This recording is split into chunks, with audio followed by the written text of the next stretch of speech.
الجماعة السنة دولت اللي هم قومي عندهم مشكلة مع الإمام علي بن أبي طالب. هذه الحقيقة، هذه الحقيقة. الإمام علي بن أبي طالب مش ملك الشيعة، لا، هو ملك السنة أولا، لكن المهم إزاي نتعامل مع الإمام علي.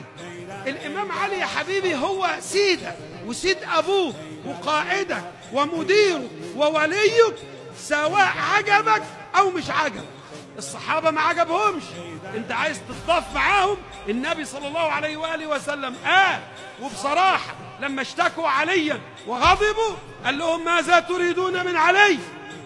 علي مني وأنا منه، وهو وليكم من بعدي، وهو ولي كل مؤمن من بعدي. إذا خلاص، انت دي في الترمذي، ارجع لها، حسن صحيح، ارجع يا سني وتعلم. ما تزعلش ان الامام علي يبقى وليا، لا تخاصمه، لا تخاصمه بدون داعي، لا تكون ناصبيا ولا تدعي الحب، واترك الشيعة.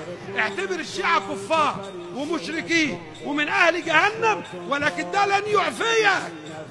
انت مسؤول امام الله، لابد ان تكون من شيعة علي.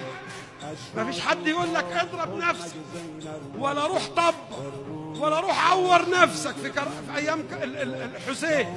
ما تعملش اللي بيعمله الشيعة، لكن في الاخر لازم تقف مع علي وتقول انا من شيعة علي. وادي كسرنا هذه من شيعة علي نتائجها، كسرنا شفتوا علي؟ ما هو قالوا زمان: ماذا نفعل مع علي؟ إن أحببناه قتلنا وإن أبغضناه هلكنا. وادي النتيجة، قلنا شيعة علي كسرنا.